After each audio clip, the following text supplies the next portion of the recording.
सिंह राठौर और आप देख रहे हैं मनोज तिवारी टॉक शो। स्थानीय निकाय के वार्डों की आरक्षण आ चुकी है। सभी दावेदारों ने अपनी जो घोषणा कर दी है कि हाँ वो अब चुनाव लड़ेंगे। कहाँ से लड़ेंगे, अपनी दावेदारी घोषित कर दी है चुनाव लड़ने के लिए। इसी क्रम में आज हमारे साथ हैं वार्ड नंबर 58 से नीरज तिवारी जी, जो एक युवा नेता हैं। आइए नगर निगम के बारे में उनसे चर्चा करते हैं। सर, हमारे टॉक शो में आपका बहुत बहुत स्वागत है। नमस्कार। तो आप एक युवा नेता हैं, तो सबसे पहला सवाल मेरा आपसे उससे ही जुड़ा होगा कि युवाओं, आजकल के खास करके युवाओं की क्या सोच है राजनीति को लेकर, वो बताएं।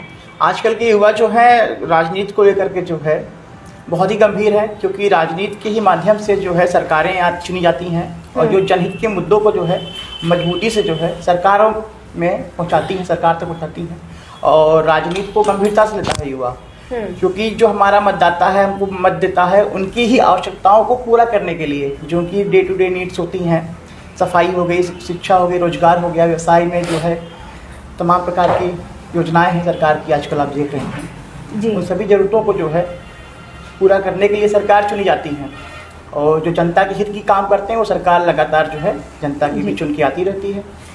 आप बीजेपी के किसान संगठन से मैं किसान संगठन था, इसमें वर्तमान में महानगर की मेन बॉडी का वर्किंग कमेटी मेंबर हूँ जी, प्रयागराज महानगर में। हाँ, मतलब मैं ये पूछना चाहती कि आप जुड़े थे मैं संघ से जुड़ा था। एक्चुअल मेरी मतलब आप अभी प्रारंभिक शिक्षा जो है मेरी संघ की विद्यालय है रानी रेवती देवी, 6 to 10 12 जो है वहाँ मैंने पढ़ाई की, जैसे षष्ठ से लेके द्वादश तक। उसके बाद में CMP चला गया, अपनी अखिल भारतीय विद्यार्थी परिषद के पैनल में मैं रहा।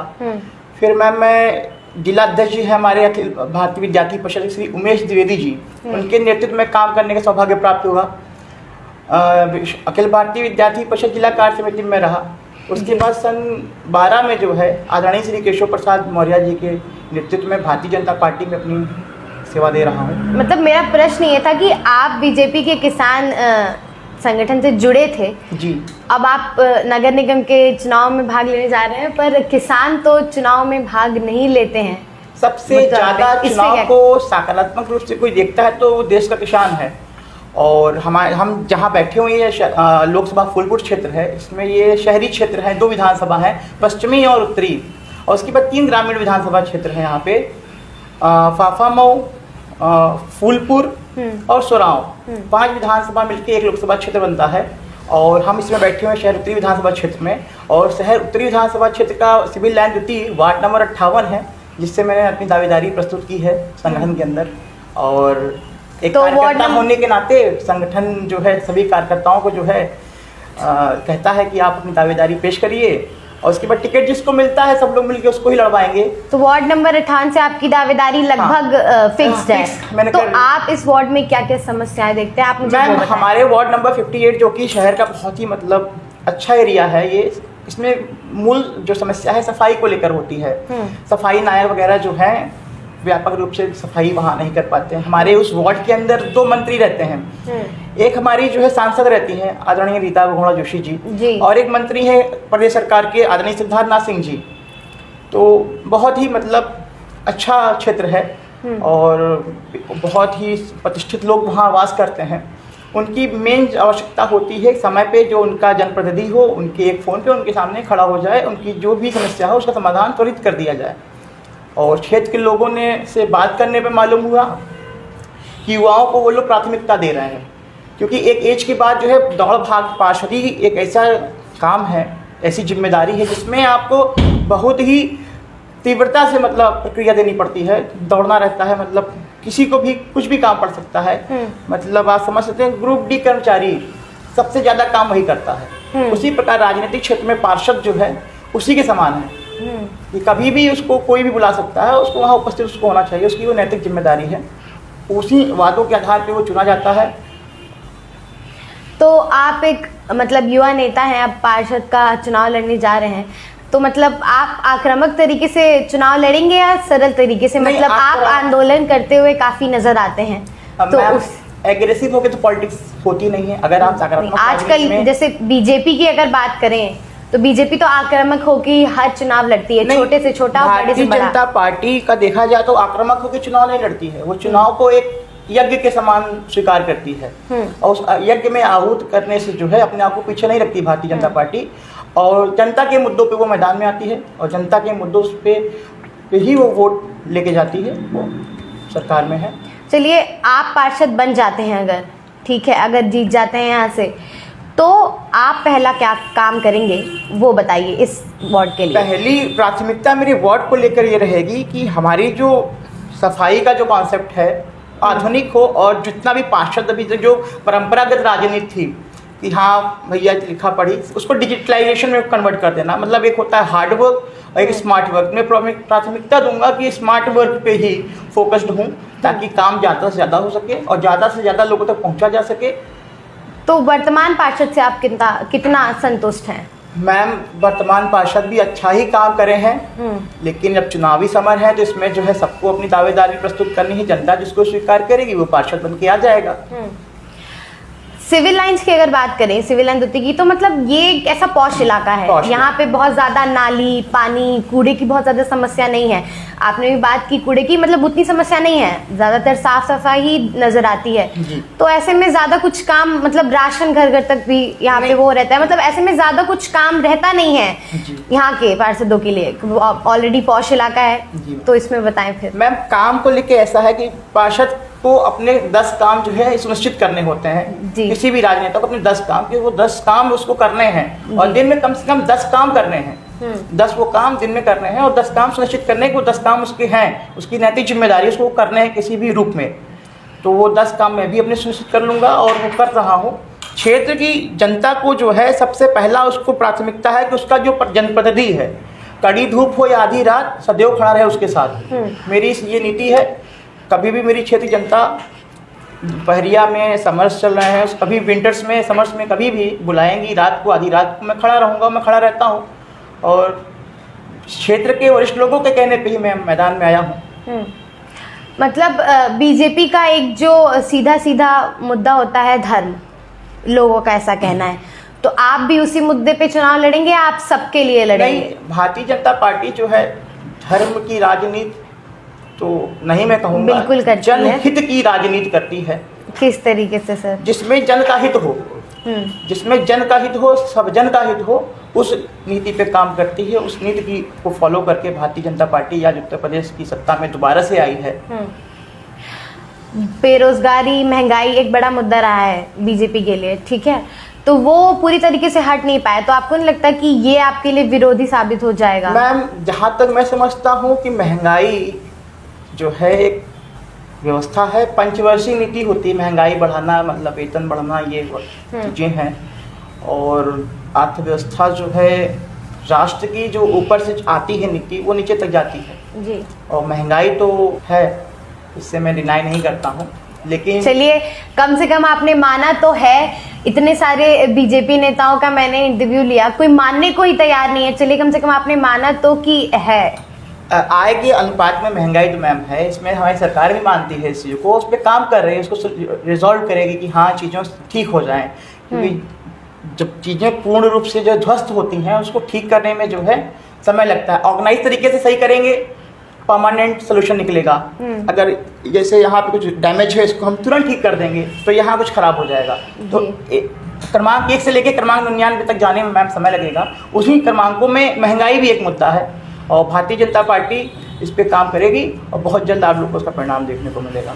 यहाँ पे रुकते हैं एक छोटे से ब्रेक के लिए। ब्रेक के बाद बातचीत का सिलसिला फिर आगे शुरू करेंगे। 10+2 के बाद कैरियर की चिंता समाप्त। आइए मैं बताती हूँ। इंजीनियरिंग और मेडिकल में लगातार 20 सालों से टॉपर एवं सर्वाधिक सिलेक्शन देने वाले कोचिंग संस्थान पांडे क्लासेस में IIT, नीट और 11th का टारगेट बैच शीघ्र प्रारंभ। ब्रेक के बाद स्वागत है। आइए बातचीत का सिलसिला आगे बढ़ाते हैं। तो अगला सवाल मेरा आपसे ये होगा कि ये एक लोकल चुनाव है, तो इसमें क्या मतलब पार्टी आधारित प्रभाव रहेगा या फिर पर्सनल प्रभाव? नहीं, पार्टी का प्रभाव तो है मैम। जनता पार्टी को ही अप्रिशिएट कर रही है, पार्टी के ही सिंबल पे जो प्रत्याशी मैदान में आएगा उसको ही जनता स्वीकार करेगी। और भारतीय जनता पार्टी सिद्धांत पे चलने वाली पार्टी है और कैडर भी इसको एक्सेप्ट करता है। और पार्टी जिसको टिकट देगी, कार्यकर्ता होने के नाते मैं भी उसके साथ रहूँगा और मुझे भी टिकट मिलता है तो पूरे कार्यकर्ता जो है तन मन से जो है मेरे साथ रहेंगे, इस पे मुझे पूर्ण विश्वास है। चलिए, अब आप दावेदारी करने जा रहे हैं तो उससे पहले भी आपने इस वार्ड के लिए, ठान के लिए कुछ काम किया है या फिर बस? जी मैम, अभी गिनाएं, चलिए। वार्ड में सन 14 में माननीय केशव प्रसाद मौर्य जी 51 फूटपुर से सांसद हुए, और उसके बाद वार्ड में जो है जो सरकारें थी सफाई की बड़ी व्यवस्था जर्जर थी। आपको मैं बताऊं, मिंटो रोड रानी रीता जी के घर जाने रास्ता, वहाँ बगल में ट्रांसफार्मर था, वहाँ पे कूड़े का अंबार लगा रहता था। जैसे आप मिंटो रोड पे स्टैंड रोड से लेफ्ट टर्न करेंगे, वहाँ पे कूड़े का अंबार लगा रहता था। और जो अभी चुनाव के वक्त पे साफ हो रहा है सिर्फ? चुनाव के वक्त में, ये सन 14 की बात मैंने जो खुद देखा है मैं वो बता रही हूँ, आप अपना बताएं बिल्कुल। नहीं, अभी जो सफाई हो रही है उत्तर प्रदेश सरकार के जो नगर विकास मंत्री आदरणीय अरविंद शर्मा सर, उनके प्रयासों से वो सफाई हो रही है। और आपको बताना चाहूँगा कि वर्ल्ड में जो है लखनऊ, प्रयागराज और बनारस ये बहुत ही क्लीन एनवायरनमेंट, एयर फ्रेंडली मतलब कैटेगरी में टॉप पे आए हैं, और लखनऊ ने टॉप किया है भैया उस पर। बीजेपी से महापौर के लिए 35 दावेदार हैं, 35 दावेदार हैं, तो मतलब क्या लगता है आपको कि जो महापौर है अभी उनकी कार्यकाल से लोग संतुष्ट नहीं है, या बीजेपी संतुष्ट नहीं है, या बीजेपी के जो नेता हैं वो संतुष्ट नहीं है, या जनता संतुष्ट नहीं है कि इतने सारे दावेदार हैं उनके लिए? मैम, मेयर और पार्टी मेयर इसलिए है क्योंकि उस समय जिसकी परफेक्ट जरूरत थी, अभिलाषा जी ने बहुत अच्छा काम किया है और उनकी ही सीट थी।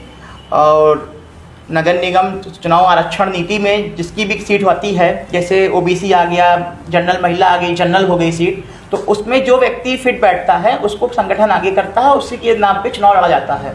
और वर्तमान मेयर महापौर जी ने बहुत ही अच्छा काम किया है, और बेस्ट मेयर का अवार्ड भी वो हासिल कर चुकी हैं। जी, चलिए, केशव प्रसाद मौर्य जी आपके करीबी माने जाते हैं? हमारे आदर्श हैं, हमारे राजनीतिक गुरु हैं, हमारे संरक्षक हैं। जी, तो आपके करीबी माने जाते हैं, तो मतलब इस दावेदारी के लिए अभी आप जो लड़ने जा रहे हैं उनका समर्थन रहेगा, सपोर्ट रहेगा आपके लिए? नेता जी का एक ही दृष्टिकोण है सभी कार्यकर्ताओं के लिए जी कि संघर्ष करिए, आगे बढ़िए। वो एग्जाम्पल सेट करके दे रही हैं। उनका कहना है मैं स्ट्रगल करके आगे आया हूँ, और आप सबको स्ट्रगल करके ही आगे जाना है। अगर आपको परमानेंट मुकाम हासिल करना है तो संघर्ष को ही अपनाना पड़ेगा। शॉर्टकट राजनीति का एक प्रबल माध्यम नहीं होता। मतलब अभी कहा जा रहा है कि बहुत सारे वोट जो हैं वो समाजवादी पार्टी की तरफ शिफ्ट हो गए हैं, तो इस पे क्या कहना चाहेंगे आप? एक्चुअल भारतीय जनता पार्टी का जो वोटिंग स्ट्रक्चर है बूथ स्तर पे है। जिनके पास बूथ पे कार्यकर्ता नहीं है वो वोटर क्या ट्रैक करेंगे? पहले बूथ पे कार्यकर्ता तो आप लेके आइए, और भारतीय जनता पार्टी के कार्यकर्ता बूथ स्तर पे हैं, और एक्चुअल में पन्ना स्तर पे भी हमारे कार्यकर्ता है। एक पन्ना प्रमुख की भी योजना है हमारे संगठन के अंदर, तो पन्ना प्रमुख भी है हमारे पास। मतलब एक बूथ पे जो एक पन्ने पे जो वोटर हैं उस पन्ने का भी प्रमुख हमारे पास है। अभी वही मैंने जैसा बोला कि सिविल लाइन से पॉश इलाका है, बहुत मतलब कम संख्या में वोटिंग होती है, लोग ज़्यादा यहाँ घरों से अपने निकलते नहीं है, तो आप मतलब क्या लोगों के बंगलों से उनको बाहर निकाल के वोटिंग करा पाएंगे? क्या बोलना चाहेंगे? उसके लिए पहले से ही संगठन ने अपनी तैयारी कर ली है। घर घर संपर्क अभियान चलाया गया था, मतदाता जोड़ो अभियान चलाया गया था, जिस क्रम में हमने बहुत सारे नए मतदाताओं को भी भारतीय जनता पार्टी से जोड़े हैं। और पुराने जो मतदाता जो नहीं थे, जो कोरोना काल में गोलोकवासी हो गए थे, उनके भी नाम कटवाने का काम किया गया है। और भारतीय जनता पार्टी तो एक योजना पे काम करती है, और उसकी योजना का स्ट्राइक रेट 99% है, और इस आधार पे मुझे पूर्ण विश्वास है कि भारतीय जनता पार्टी 100 में से 100 वार्डों को जीतने का काम करेगी। अभी जो क्षेत्र बड़े हैं उस पे भी मतलब काफ़ी चर्चाएं चल रही हैं, तो आपको क्या लगता है कि जो क्षेत्र बड़े हैं वो मतलब पार्टी के लिए क्या पता कठिन साबित हो जाए? नहीं, जो क्षेत्र बढ़े हैं वो जनता के लिए खुशी की बात है, और जनता की मांग पे बढ़े हैं, क्योंकि जो ग्रामीण अंचल के लोग थे उनकी व्यापक मांग थी, पूर्व से मांग थी, जो भी सरकारें रही उनसे मांग थी, उनके नुमाइंदों से मांग की गई थी कि भैया हमारे क्षेत्र को नगर निगम से जोड़िए। तो उन लोगों ने जोड़ा नहीं, ना जुड़वा पाए, ना उनकी मंशा रही जनता की मांगों को पूरी करने की। भारतीय जनता पार्टी की सरकार बनी आदरणीय केशव जी के प्रयासों से जो है ये जो 100 वार्ड हुए हैं जी, ये संभव हो पाया है, जिसके लिए बहुत ही संघर्ष करना पड़ा है आदरणीय केशव जी को। तो अगर मतलब जैसा भी मतलब परिणाम रहा, उसके बाद मतलब आप जीते, उसके बाद अपने अपने वार्ड को लेके, जैसे कि मैंने कहा कि ज़्यादातर काम तो यहाँ हो ही चुके हैं, है ना, तो आपकी क्या जिम्मेदारी रहेगी आपके वार्ड के प्रति, वो होगी ना? मेरी जो नैतिक जिम्मेदारी है 5 साल के लिए अपने जनता से के लिए 24 घंटे उपलब्ध रहना, मेरा प्रयास सही रहेगा, मैं उनके साथ उपलब्ध रहूँगा। हमारे जो प्रोटोकॉल कहता है एज अ पार्षद मैं जो भी कर सकता हूँ जनता के लिए मैं करने का पूरा प्रयास करूँगा, कमिटमेंट है मेरा और मैं उसको करूँगा। क्योंकि मैं एक युवा नेता हूँ तो मेरे पास जो है कुछ अपनी भी सोच है क्षेत्र को लेकर के, तो उसको मैं इम्प्लीमेंट करूँगा। और मेरी अपनी खुद की एक अच्छी टीम है, हमारे साथी लोग हैं जो क्षेत्र में काम करते रहते हैं। इनफैक्ट हमने तो गली गली में हमारे कार्यकर्ता हैं, भाई हैं, तो उनका काफ़ी सहयोग मिलेगा और उनके ही सहयोग से जो पार्षद बनने के बाद जो मैं लोगों के लिए काम करने का काम करूँगा, तो मेरा प्राथमिकता रहेगी, मैं आप पूछ रहे हैं बता दूँ, मैं चाह रहा हूँ कि मेरे वार्ड के अंदर वार्ड के लोगों के लिए एक पर्सनल एम्बुलेंस हो, क्योंकि बहुत सारे लोग एम्बुलेंस अफोर्ड नहीं कर पाते हैं, तो मैं एक एम्बुलेंस उनको दूँ कि वो स्वरूप रानी तक या जिस अस्पताल वो जाना चाहें एनी टाइम वो जाएं और वो 24 घंटे सेवा दें। और दूसरा हमारा ये है कि एक जन सुविधा केंद्र इस्टेब्लिश किया जाए हमारे वार्ड के अंदर। सपोज बहुत सी माताएं हैं, वृद्धा पेंशन तमाम प्रकार की समस्याएं हैं उनकी, बिजली का बिल गलत आ गया है, बहुत सारी समस्याएं मैम, मूलभूत समस्या, छोटी समस्याएं, लेकिन जनता के लिए बहुत बड़ा मतलब सिरदर्द हो जाता है। उसके लिए एक अच्छा सा मतलब अपने वार्ड में ऑफिस इस्टेब्लिश किया जाए कि कोई भी मतलब इलिटरेट व्यक्ति जो कम पढ़ा लिखा है वो आके वहाँ पे हमारे लोगों से सहयोग लेकर के अपना काम जो है पूर्ण कर सके। ये 2 चीज़ें मेरी जो है दिमाग में है और मैंने आपको उजागर कर दी है। ये चीज़ें अगर हर वार्ड में होना चाहिए, इनफैक्ट पूरे यूपी में, क्योंकि 108 की सेवा है, कभी वो आई थी 8 साल हो गए, जर्जर हो चुकी है, तो अब अपना हर वार्ड पे अपना एक बैकअप होना चाहिए। कहते हैं कि इलेक्ट्रिसिटी का बैकअप है भैया, तो इसी प्रकार सुविधाओं का एक वार्ड स्तर पे बैकअप होना चाहिए, तो वो बैकअप लाने का काम मैं करूँगा। आपके क्या मुद्दे होंगे इस बार के चुनाव के लिए, मतलब जिन मुद्दों पर आप जीतेंगे या फिर आपको लग रहा है कि आप जीत चुके हैं? मैं तो 1-2 लाइन में कहूँगा, कड़ी धूप हो या आधी रात, नीरज तिवारी सदैव आपके साथ। अच्छा, ये आपका लाइन स्लोगन है और मैं इसी पे काम करूँगा, यही मेरी नीति है जी, कि कभी भी कोई भी जनप्रतिनिधि अपने आप को बहुत ही एग्जीक्यूटिव क्लास का साबित कर, आजकल देख रहे हैं लग्जरी सेगमेंट में नेता लोग आ गए हैं, बहुत हाई फाई दिखाते हैं। तो नहीं, आजकल तो ट्रेंड चल गया है ना कि मतलब आपने चुनाव से पहले वादे किए और चुनाव के बाद तो नेताजी 5 साल तक दिखाई नहीं वादे किए तो पूरा करेंगे, क्योंकि हमारे जो आदर्श आदरणीय केशव जी हैं उन्होंने जो कहा, जो भी कहा वो पूरा करके दिखाया है। जैसे आपका पासपोर्ट सेवा केंद्र आज प्रयागराज में है, सन 14 से पहले वो नहीं था, सन 15 में आदरणीय केशव जी ने प्रधानमंत्री से मांगा। करेंगे केशव जी भारतीय जनता पार्टी में कार्यकर्ता के साथ हैं और जिस भी कार्यकर्ता को पार्टी लेके आएगी नेताजी उसके साथ रहेंगे। चलिए, आखिर में अपने वार्ड की जनता के लिए, आप एक ऊर्जावान नेता हैं, तो अपनी वार्ड की जनता को आप क्या संदेश देना चाहते हैं वो बताएं। मेरी वार्ड से यही अपील है कि सभी माताओं, बहनों, भाइयों और चाचा लोगों से कि मुझे इस बार अपना बहुमूल्य वोट दें और संगठन को भी संदेश भेजें कि इस बार नीरज को ही अपना प्रत्याशी बनाएं, और यही मेरी निवेदन है आपसे। और आप लोग चाहेंगे तो नीरज भी इस बार जो है वार्ड नंबर 58 से भारतीय जनता पार्टी के सिंबल पे जो है पार्षद का उम्मीदवार होगा। तो हमारे टॉक शो में आने के लिए आपका बहुत बहुत शुक्रिया। तो जैसा कि आपने देखा, आज हमारे साथ थे एक युवा नेता नीरज तिवारी जी, जिन्होंने अपने नीतियाँ गिनाई, अपनी बातें बताई कि वो कैसे चुनाव लड़ेंगे, उनके क्या क्या मुख्य मुद्दे होंगे। उन्होंने जनता से अपील किया कि उन्होंने जो वादे किए हैं वो अगर वो चुनाव जीतते हैं तो वो बिल्कुल उसे पूरा करेंगे। तो देखते हैं कि जनता का क्या फैसला होगा और इस बार का चुनाव किसे कहाँ लेके जाता है। देखते रहिए मनोज तिवारी टॉक शो में। हूँ श्रेया सिंह राठौर।